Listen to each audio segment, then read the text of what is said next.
Hey folks. Hey folks, thanks for coming. Welcome to an evening with Russ Roca, a special event. Period. You can't work that while we're doing this. Stop working.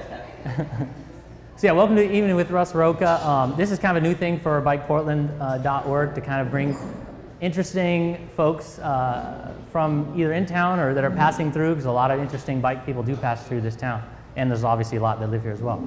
It's a new thing for us to kind of sit down with those folks and share their knowledge, their expertise, their insight on various matters with you all. So thanks for coming and making this possible. Basically, what we're going to do is I'm going to sit down, have a little chat with Russ that all you folks can listen in on. Russ has a little presentation with various videos and things that we may defer to at some points in the interview. And then at the end, we're going to take some questions. And you can also go and harangue Russ off the side if you want and ask him about all of his wonderful, crazy things he has on his bike. So that's kind of it. So thanks, kind of settle in. Everybody has their drinks and all that sort of thing. So without further ado, I want to introduce Russ Roca. Russ is Long Beach, California based, although I guess not based anywhere now, because he and his partner Laura just sold almost everything they own to do a bike trip that's going to go around the US and perhaps beyond to do a project called Path Less Pedal that is of their own making. Russ does a lot of things, and we'll get into that in the interview. Professional photographer, lots of bike touring, mixes the two a lot, and he's something of a bike advocate as well, which we'll get into. So please welcome Russ Roca.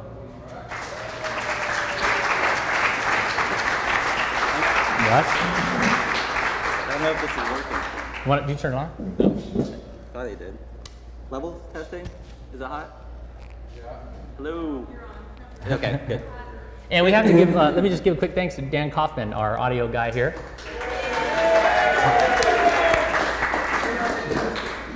From Crank My Chain, Cycle TV, and Ethan Jewett was nice enough to bring a projector and a screen for us as well, so thanks, Ethan.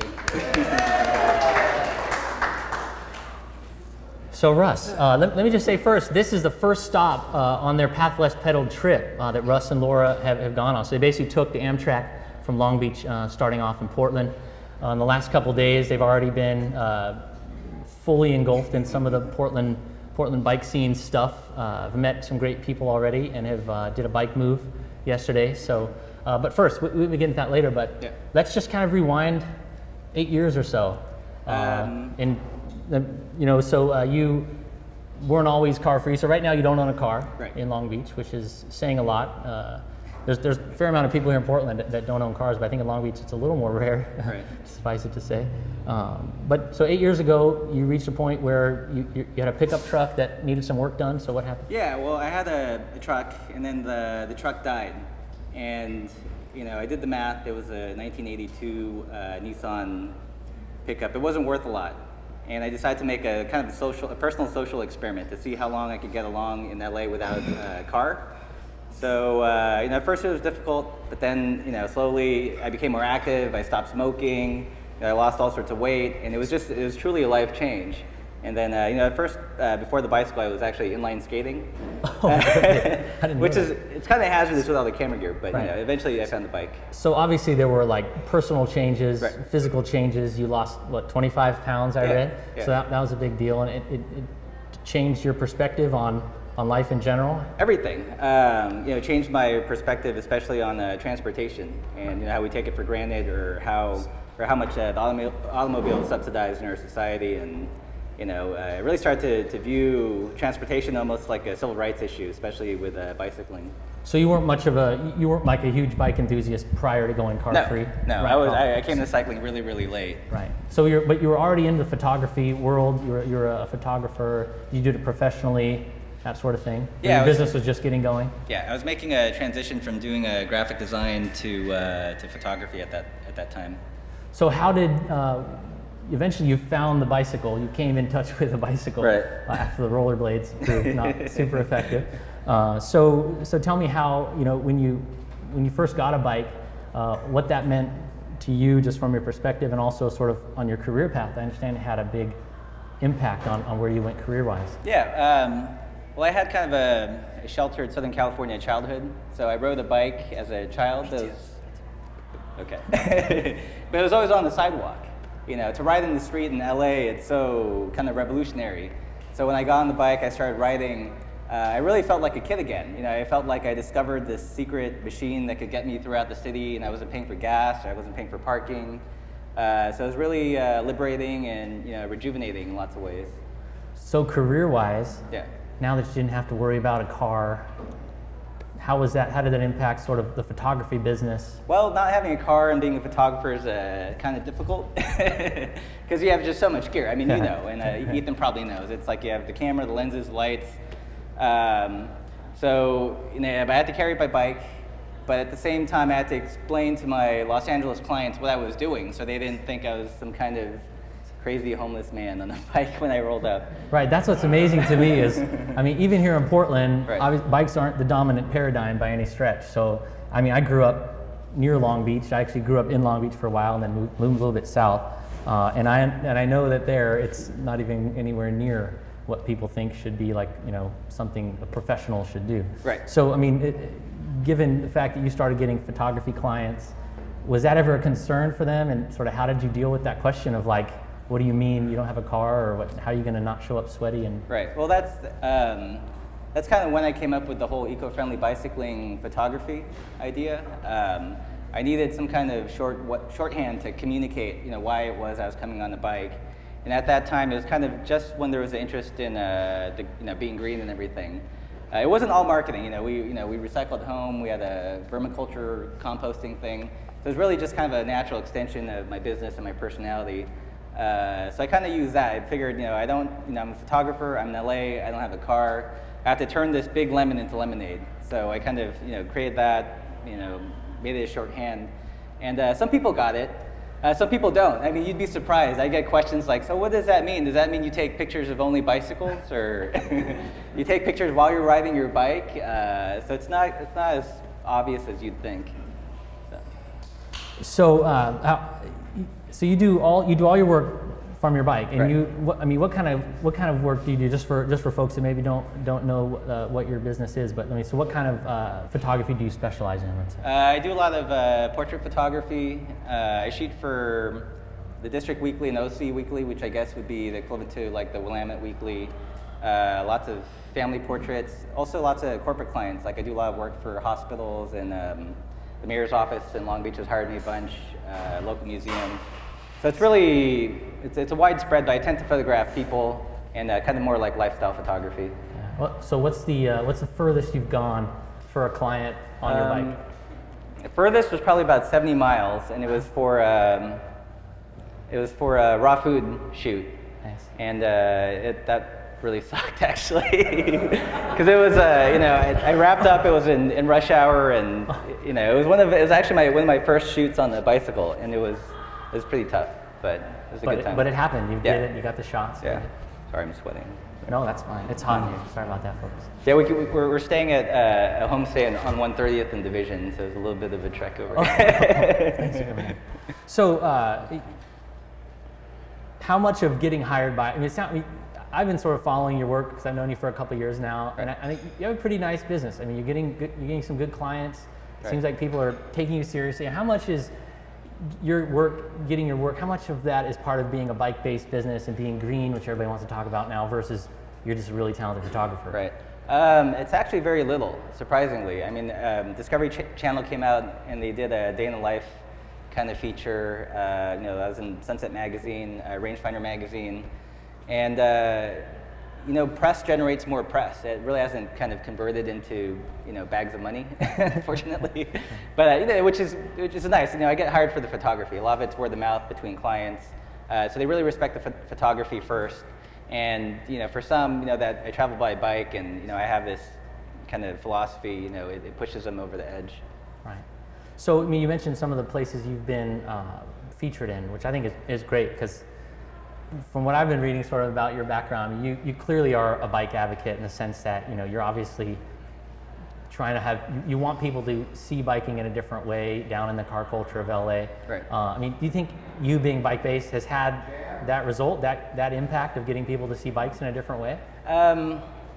I think so. You know, I have a couple blogs, and one of them I write for bike commuters and my own personal blog.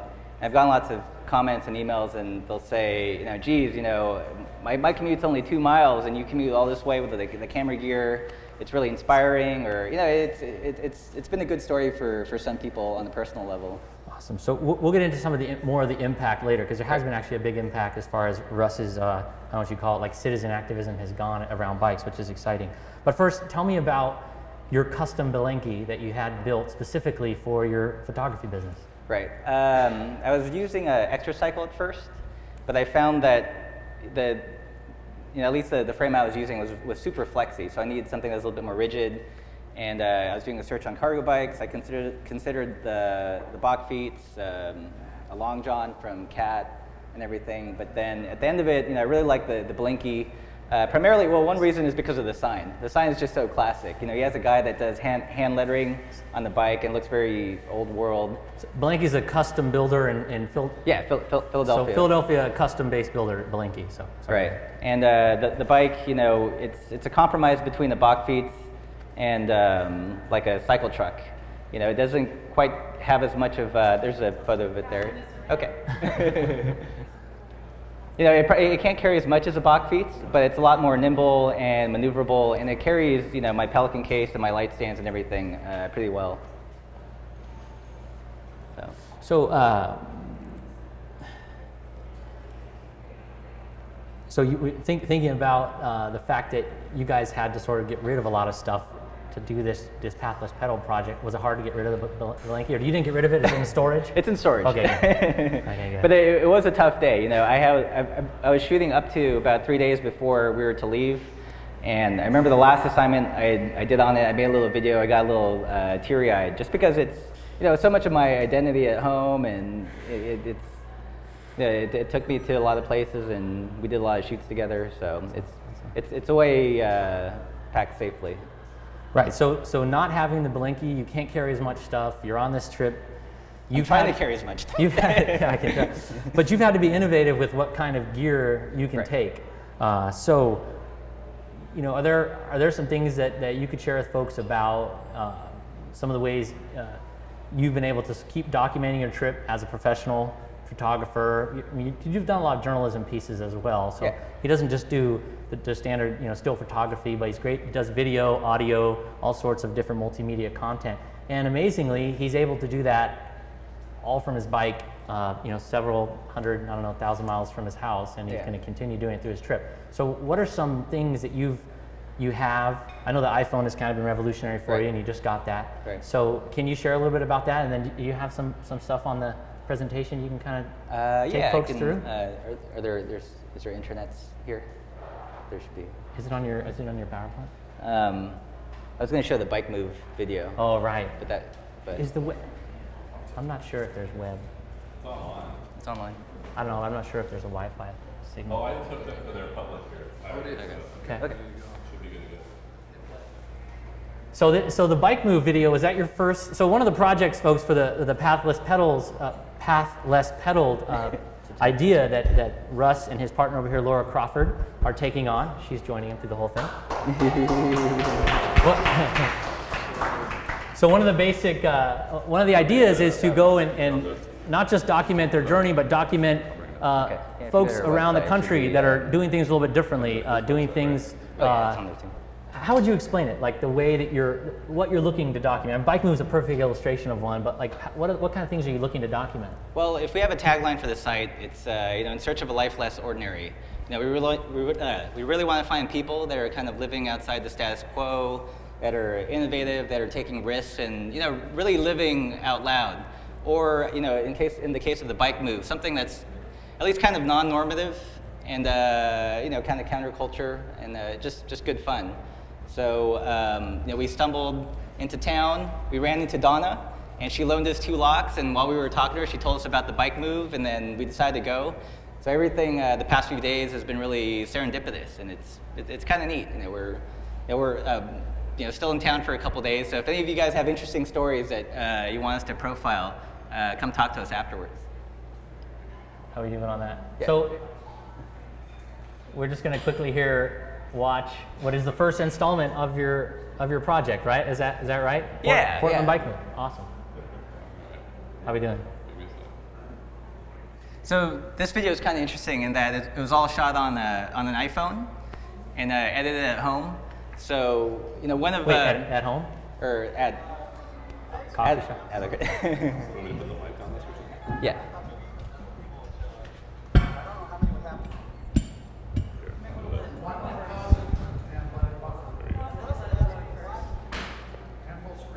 Okay.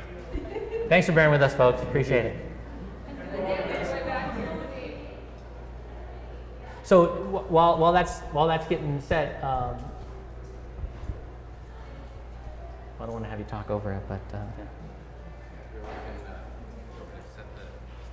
that'd be great. Get that in here.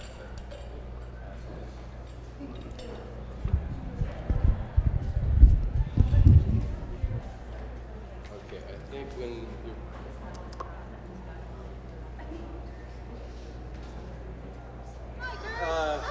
thanks for coming. I'm so elated, ecstatic. I thought maybe a dozen people would show up, and I don't know how many we have, but I think we're about 20 to 24. And Russ had asked me why would I choose to move by bike, and basically I'd heard other people do it. I'm moving into a house with Stephanie and Ed and Emily, and they've all moved into that house by bike. So they sort of set a tradition. I don't own a car, so it just seems natural for me to try to get around as much as possible without borrowing car rides. So, and plus the main reason to do it this way is it's fun. So I'm having a good time, even though I'm totally stressed out. What I think a bike move is, I mean, obviously we're moving this dude stuff on our bikes, but it's kind of a celebration of community, like a barn raising without having to be able to skilledly build anything. You just gotta help a dude settle into his new bikey paradise. Moving into a house with 3 people who had bike moves to get there already, so it's rich territory and it's huge fun. That really surprised me when I did it. I was like, I like helping, but it's a little party too. the idea is that it's so much fun that you can get a lot of people. I mean, normally, somebody says, hey, could you help me move this weekend? And it's like, oh, no, it's just drag, pulling boxes into a truck. And with this, everybody sort of has a big party, and the more people you get, the easier it is. And then the fun part is just having a parade down the street. And everybody, most people who watch, I mean, I think they just get a kick out of it, and then you get to the other end, and it's amazing how fast everything gets unloaded and put in the house, and then the party starts. So here we are at the bike move. We just reached the location, and this is a real piece. This is a real reason people go to bike moves. What kind of beer do we have here? A local brewery, Long Pop. This is what we're talking Oh, we reached the about. So is this a reason you guys bike move? That's one of the reasons. It's The Tour de Fête, the thing about Tour de Fête is New Belgium has figured out, and what a surprise, there's this huge overlap between people who ride bikes and people who drink beer.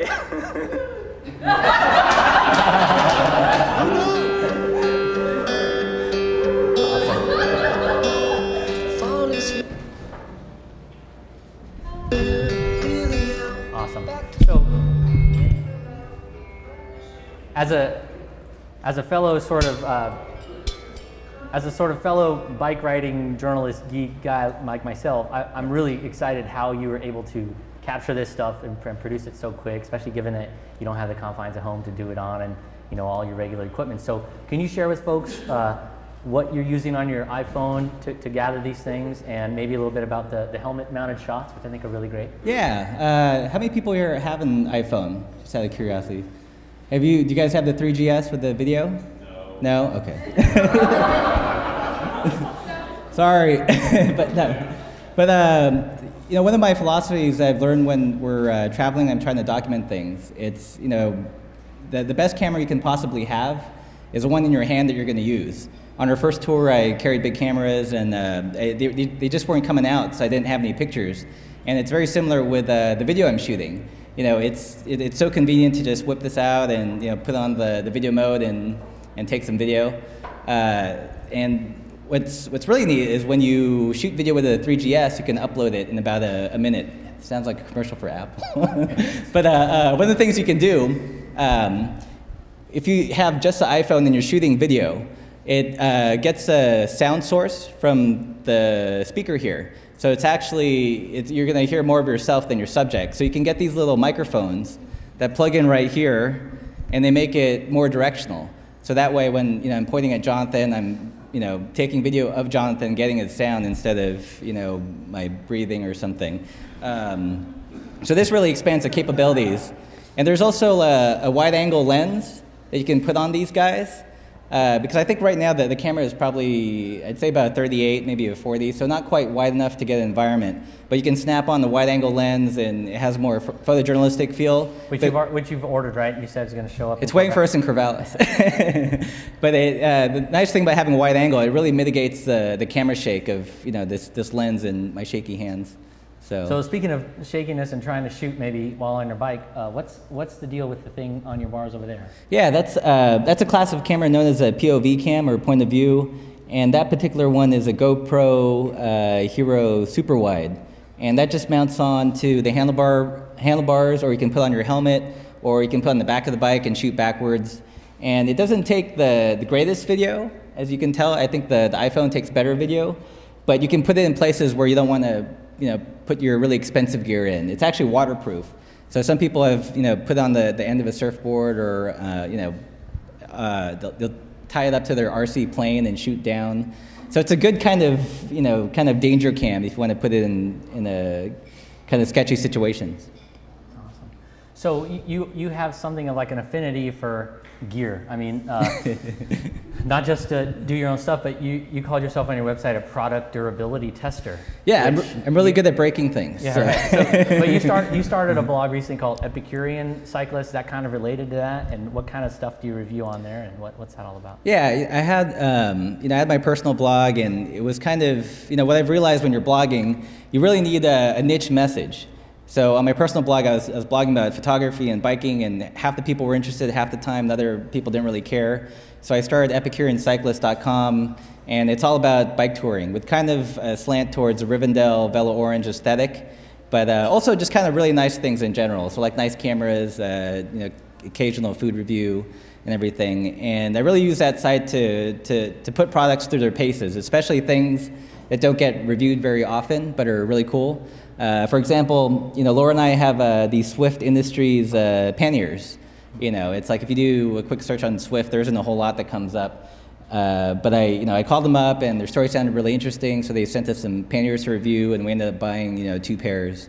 So it's a good way for me personally to try out gear that I'm interested in, but also to share that experience of using it that not everyone gets to have.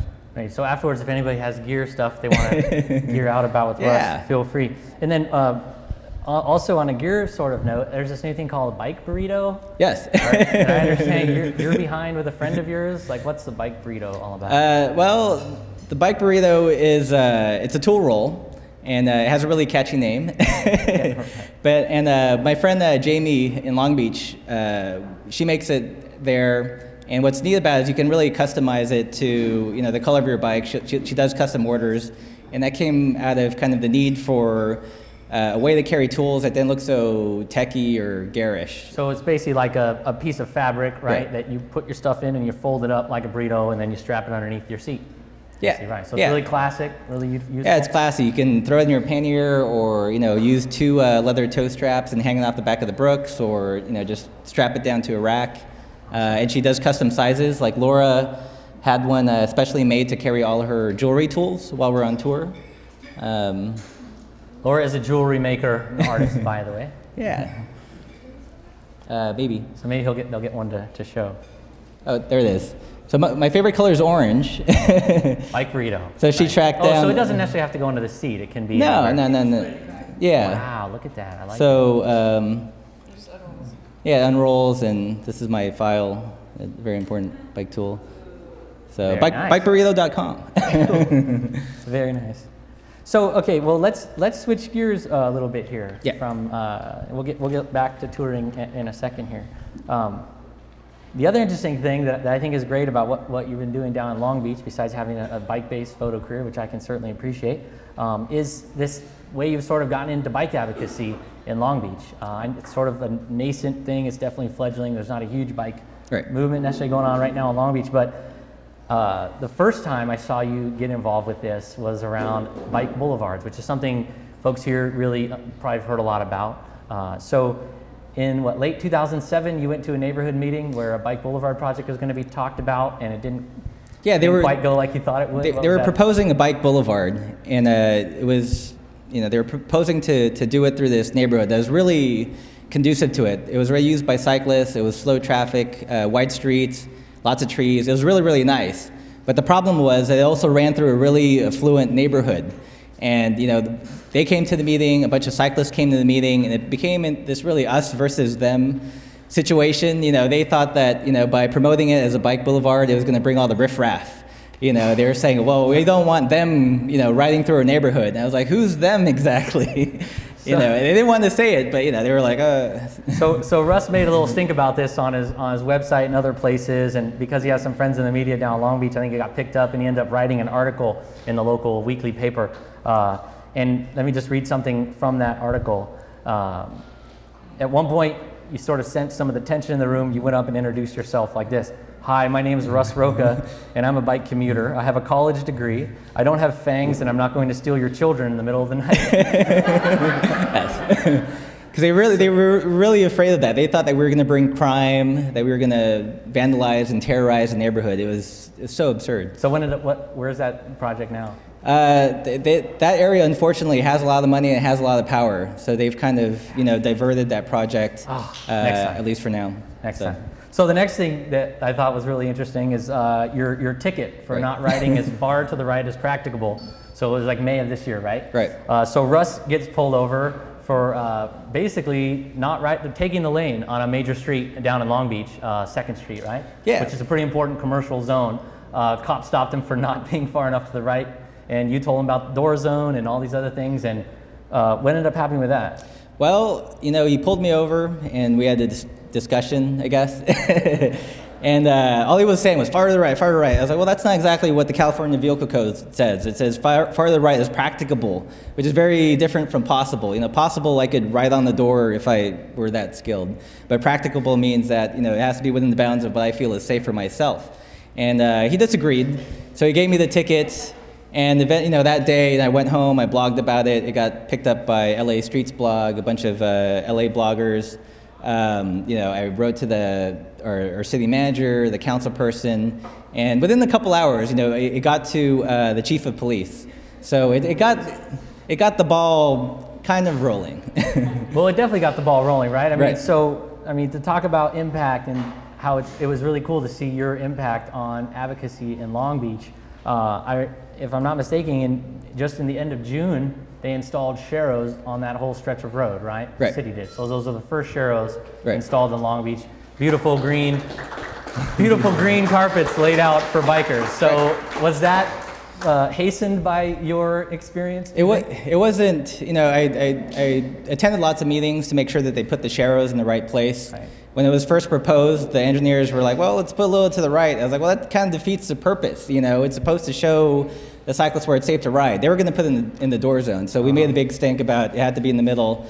It wasn't directly related, I'd say, but it did. When they put the sharrow in, it gave me a lot more fuel for my argument with the chief of police. Fantastic. So it seems like those sharrows have gotten a lot of exposure in Long Beach. It's certainly a big deal down there to have these big green ribbons for bikes. And right. I watched the video you made, which was really great, showing people on bikes just right in the middle of the lane, like into the center of the lane where they should be, but very few people actually ride. So yeah. that was really great. Yeah, so, I participated in the bike count about a week before the sharrows were going to be painted. And during my shift, I counted 230 cyclists between a 3-hour period, which is probably not so good in terms of Portland standards, but it's great for Long Beach. And out of that number, there was only 5 people that actually rode in the middle of the lane. The other 200 and some odd people, rode right in the door zone, or when there was a parked car, they'd duck in and pull back out.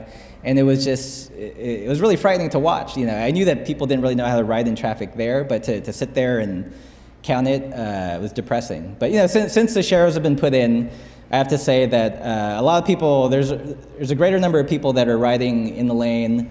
There's still some people that think it's a death trap, and they'll still ride to the right of the green stripe. I've actually been reprimanded. Once I pulled up to a cyclist and who was riding the door zone, I was like, the green stripe, it's for you. You can use it, it's okay. And he turned around, he kind of barked at me. I was like, you can ride in there, what did he call me? Like something. But he was like, I'm not gonna go in there, it's a death trap. So I was like, okay. So that sounds like an exciting thing for Long Beach. Like, yeah. what else sort of bike-friendly city evolution-wise is happening in Long Beach? I understand you have a dedicated someone called the mobility coordinator in the city of Long Beach, which sounds exciting. I mean, are there things happening there? They are now. One problem in Long Beach that was really frustrating, and I worked with an advocacy group there, Long Beach Cyclists, and our biggest complaint was that the people that were designing the bike facilities in Long Beach did not ride a bike. And that's why you got all these stupidly placed bike lanes and really kind of just, half thought out projects. Like if someone rode those projects, during rush hour, there's no way that they'd be put in there. But the fact was that, they'd see a pretty picture of something in Amsterdam or, in Portland, they go, oh, let's try that in Long Beach. And no one does the research. No one, rides it in traffic. No one, does the prep work. I talked to one of the engineers. I was like, well, did you even ride the plans? They're like, oh, I drove by my car. And it's a completely different experience. You guys know. So, with Gandhi coming in, it was really important because, Long Beach got this grant to have Gandhi for about 3 years. And, this is someone that's been involved in, bike advocacy a long time. He's mentioned several times in the Jeff Mapes book. So, we feel like we really lucked out. We got this guy that's hired by the city that has a little bit of clout, and, he rides a bicycle, and he really gets what riding a bicycle is about. So, right when I left, it was, everyone was really hopeful. I'm pretty skeptical in general, having worked with the city, but, things are looking up. But overall, it's a pretty dense city. It has potential. You've got a pretty strong downtown core, which has a grid network of streets. And so you have to think that, it's not going to be too hard to try to... Yeah, everything is really primed to make Long Beach bicycle friendly. It's flat. There's good weather all year round. There's lots of streets that are slow and, bikes can keep up with traffic. It's really, I think now there's a political will. It's just a matter of taking that political will and executing it well, And now you're not there, so, God, what are they going to do? All right. I have to tell you guys, though, all eyes are on Portland. Every time, I've gone to engineering meeting, they're going, oh, check out this thing that Portland's doing. And, sometimes it's good, when you guys do neat things, but then other times it's like they'll want to take a facility here and kind of just jam it into some place in Long Beach that may or may not work. Well, we have a lot of people here that say the same thing about places in Europe, That's interesting. What's funny is, they're proposing this kind of segregated bike lane in this street where it's 45 mile per hour traffic, and the advocacy group I work with, we feel it's like a death trap waiting to happen, but they saw it in Amsterdam, and then we were at this one meeting. They brought this guy in from Portland. I think he was with Alta Planning, and he made the same kind of recommendations that he made the same recommendations that the group I was working with made, and they listened to him. After we've been kind of clamoring for the last year. So you guys, all eyes are on you. In terms of, especially in Long Beach. So awesome. So after it's a lot of pressure, Jonathan. Hey, that's not my job. So after being here for a few days, what do you think? I mean, do you think is it you've been here before, But is it how's it now that you're maybe a little bit further down the road, advocacy wise, infrastructure wise, down Do you think do you think it's good that they have us in their sites, or do you think they should model after us, or what? I think there are things that they're not taking into consideration. A lot of it's they meaning here or the city council in Long Beach and the people that are kind of pushing the projects forward. And a lot of it's road culture. Road culture is very different. So you may have an infrastructure change that works because drivers are a little bit more courteous or the road speeds aren't as high. But if you apply that to a city where people aren't used to seeing bikes or they're easily confused with colored paint, then it's not gonna work so well. So what do you think the road culture here in Portland? I've been really impressed. I mean, you guys have it really, really good. You know, Laura and I have been riding around, and we always comment. It's like, wow, this place is. You know, you guys have it great. Especially, you know, you have really easy access to sub-24 overnight trips, and just even roads without bike facilities. You know, we rode on, and the drivers were, for the most part, pretty courteous, and we're really envious. So, I mean, you mentioned having access to overnight trips, but even in Long Beach, you figured out a way to do well, maybe multiple night trips, maybe not just overnight. But I mean, that sounds crazy for somewhere in Southern California near Los Angeles to do a car-free or a bike camping trip where you don't have to hop in your car. So what kind of trips have you taken, and how do you make it happen? Well, Laura and I really like touring, so it's not the easiest thing to pull off in Los Angeles. Like, I think the nearest campsite's about 45 miles away, and it's through lots of major arterials, and then there's the last 5 miles that you get to ride through, you know, kind of a wooded oak street. But, you know, we're really committed to it. I've done one S240 that was, you know, about 50 miles on just asphalt, and then the last 20 miles you have to climb up, you know, a hill or a mountain, and then, you know, that was my sub-24 overnight. But you guys have Oxbow, you know, which is which looks pretty cool. Right. So that's another thing you're going to be doing on your trip, in addition to making videos and stuff. They have some books that he's been passing out that they made on a cool online site called blurb.com, like a photo book of one of the trips, so you can check that out. I think it's right there in the back. Yeah, that book, cool. Really yeah, those are images from a trip that we took, when was that? Like end of May. We started we took the train in San Luis Obispo, rode to Morro Bay, camped, went to Paso Robles for the Great Western Bike Rally. And then from there, we went up and over the range and into the Carrizo Plain, which is one of the most desolate places in all of California. There's no services, no food, no water. We had to carry 3 days of food, a ton of water. And 70 to 200 mil Nikon lens. Yes. And a big D300 SLR. And complete with camera gear. So right. it was pretty adventurous. You know, a lot of it was on mixed terrain, dirt, gravel. So. Awesome. So, I guess moving into Path Less Pedaled and where you are now, combining all those things. Well, first of all, I mean, it's like, have people thought you're crazy? I mean, the economy's not too awesome right now. Right. You had business in Long Beach that seems like it was going well. Laura seems like she was doing well on the market circuit and stuff, and online with her jewelry. So, but you just basically up and leaving now. I don't even know, I didn't notice if there's like a specific date when your trip is done on your website. So you're clearly like, you know, sort of checking out. I mean, how are you going to make this trip work, and and then we'll get to it. So how are you going to make this trip work? As far as you guys save money up, or what's the deal with that? Well, there's a couple things happened. Laura got the sense that she was going to get laid off. So once we got that feeling, I started saving up money from all the shoots. And when it happened, you know, she got a severance pay. So we had a little pot to start with, and you know, it wasn't a whole lot. We'd like more, but you know, our thinking was, you know, this is something we've always wanted to do. You know, we go out of our way to do these sub-24 overnight trips, you know, to tour, and we want to really do an open-ended tour.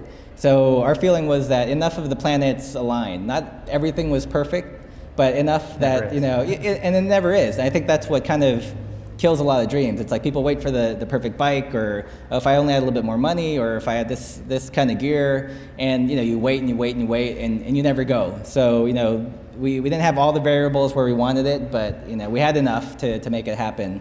And one way we're funding it is Laura's bringing all her jewelry making equipment. So she's got all sorts of files, a bunch of silver, all sorts of tools. And I'm bringing my camera equipment. I have a light stand, a tripod, softbox, umbrella, strobes, pocket wizards, video.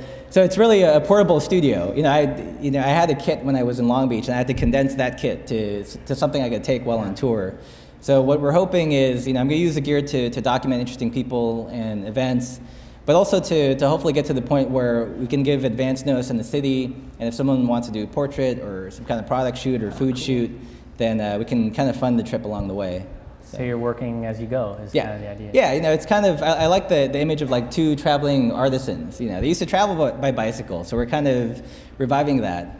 And in terms of, the economy kind of sucks, so we figured, we're not going to miss out on a whole lot at this point. Right. And we're going to be living really cheaply. Way to look at it. Awesome. Right. So, but where are you going to, do you know where you're going to go from here? Where's your less pedaled path going to take you? Everything's been kind of loose. We've done a lot of tours where we plan things day to day, and we found that it kind of stresses us out. So for this trip, the plan is to not really have a plan. We're guided a little bit by the seasons, so we know kind of geographically where we want to be. Right. But we got lots of emails from people in San Juan's that want to host us, so we're going to go there and find interesting stories. So from here, we're going to go to Corvallis, where Laura's from, and we're actually going to attend a wedding. And then from there, we're going to actually pass back through Portland. We love the city a lot. See, Russ, I know there's several people that have just been passing through. Right. So be careful. They end up. And then, up through Washington, then Montana, visit adventure cycling. Photograph for them. You'll see my pictures pop up occasionally. Great. So we want to finally say hi. Do a story on their office. Then go back south and across the southern tier. Hopefully get to Florida by spring, then do the East Coast during spring, and back to Portland next summer. So. Well, hey, Russ, thanks for coming down and sitting down and talking a little bit. Yeah. Really appreciate it. Thanks everybody for coming. I just want to say if there's any, is there any questions anybody has? Yes. You need a patch kit. Do I need what? A patch kit. Actually, I do. I've had like 3 flats since I've been here. Wait, what? Call 823-CYCLE and report that glass. Okay. 4? Okay. Oh, really? Oh, you're kidding. Oh, man. 4 flats. So yes, I'll take you up on the patch kit.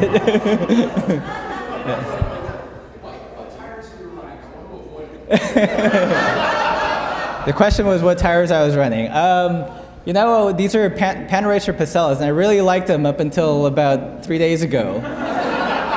Because, not only are they flatting, I have a lot of gear, so I'm kind of overinflating. I checked earlier today when I was at Bike Gallery buying tubes, and the bead's starting to separate. So if anyone has some Schwabbles that they want to sell or trade for a sleeping pad, then...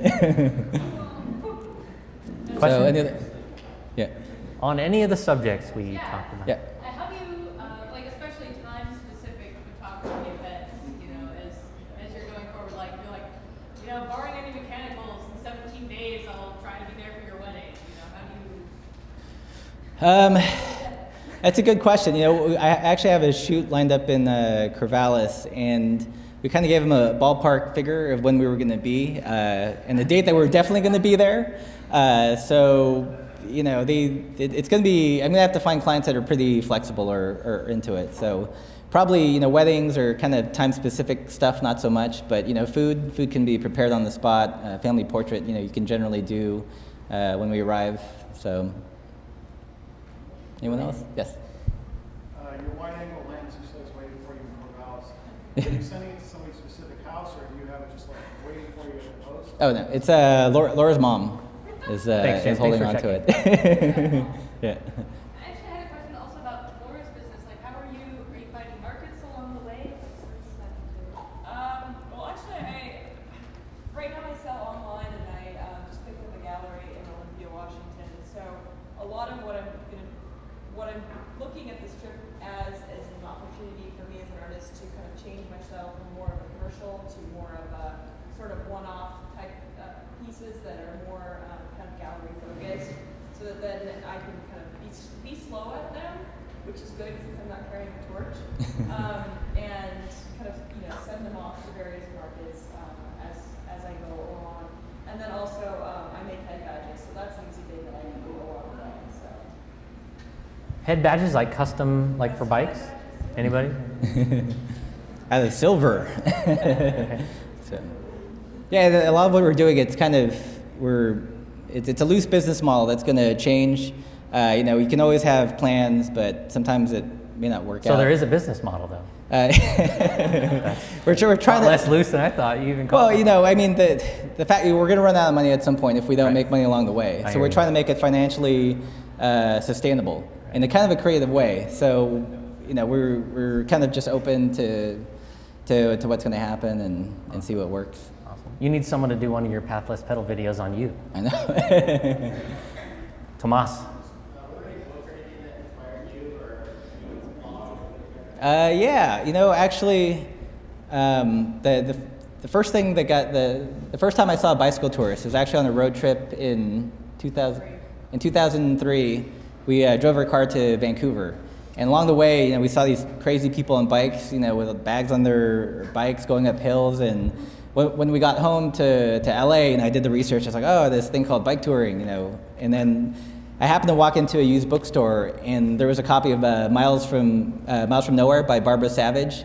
I brought the book home, I started reading it, and I finished it in like 2 days. It lit my brain on fire. One of the things that was really inspiring was that, Barbara, when they went, the most she had ever ridden at one time was 15 miles, and they ended up doing this around the world trip. And it made it really seem accessible and something that I could do. And another book that was kind of, that's helped us along the way is this book called Cruising in Seraphin. It's actually a book about sailing. It's this couple, Lynn and Larry Pardee. In sailing, the touring equivalent is called cruising. So they've cruised all around the world. They give presentations, and they go to the West Marines and do these wonderful things. And the first eighth of the book talks about, kind of the emotional side of preparing for the trip.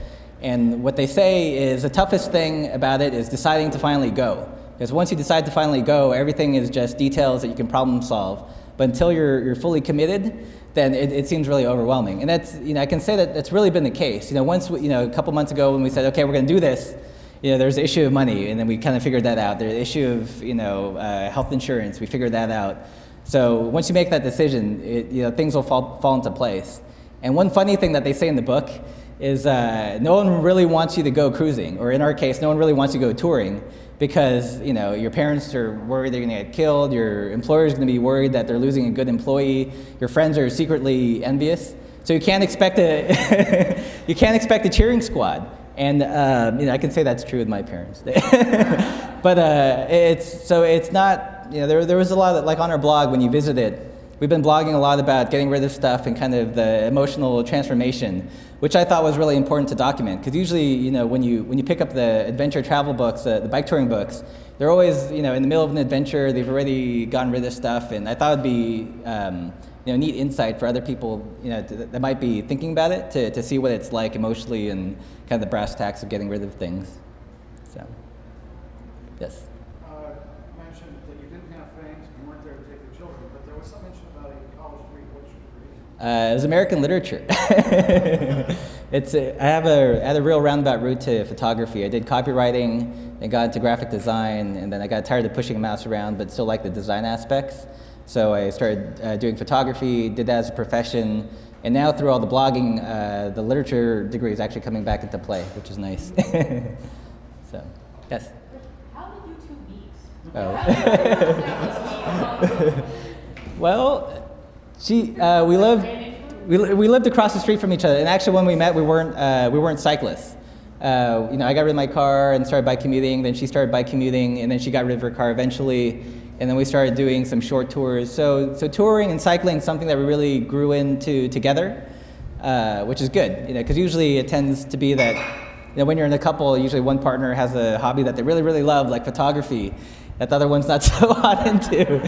But with touring and bicycling, it's something that we both enjoyed. The camping and the cooking over a campfire and the traveling. So, yes. I've been on a trip with my girlfriend, and at the end of the trip, she wasn't my girlfriend. Ah. Have you guys traveled together before? Yeah, we've done. One of my New Year's resolutions this year was to do a bike tour every single month. So we always found one place to go. Sometimes it was overnight. One time it was through Joshua Tree, the Carrizo Plain. So we've done a fair number of tours together. And what's nice with doing the short tours, it really prepares you for a really long tour, because you get to try out all the different ways to pack, all the different types of gear without shooting it all in one wad and hoping that it works. We've kind of refined our packing, what we're going to do, how we're going to cook. But we've also learned our respective stress levels. Like I can tell, when she's starting to get cranky, and she can tell when I haven't eaten enough and I'm gonna bite her head off. But so we're really attuned to kind of how we react to tours. And just to say, for what it's worth, I actually grew up in Oregon, just down the road in Corvallis. So I grew up camping. So that was always my kind of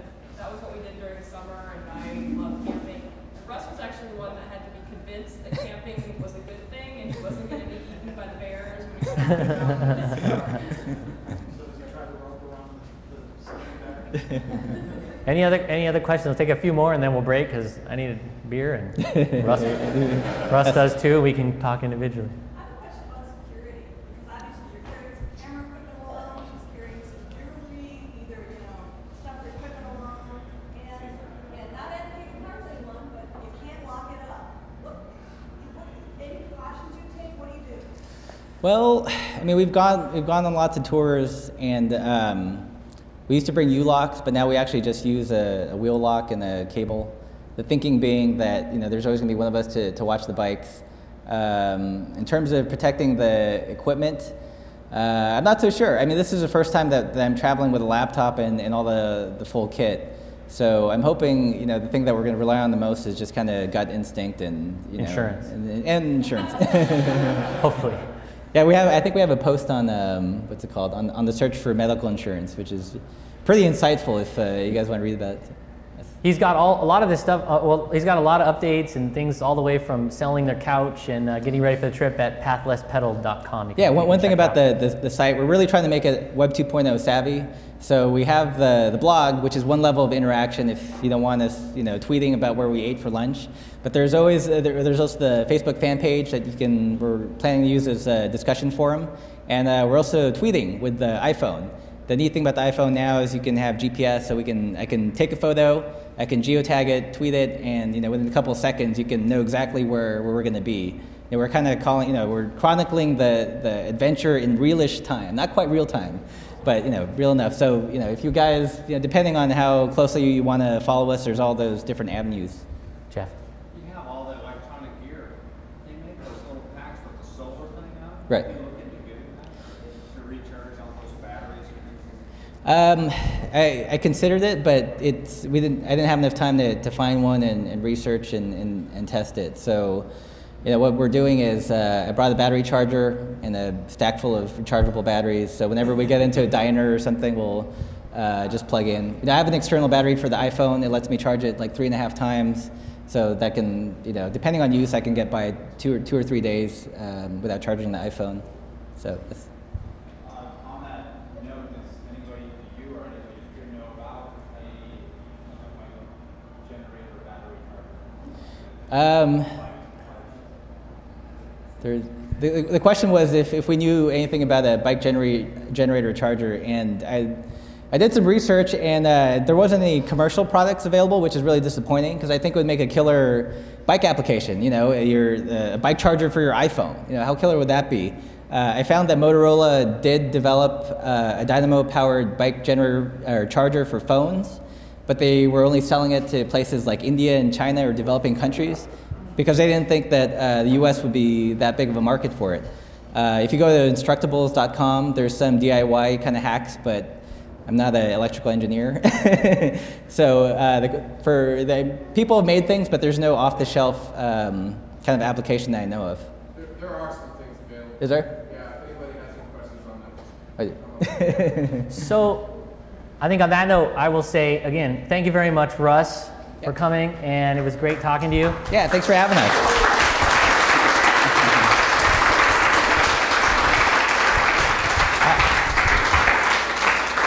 Thank you, folks.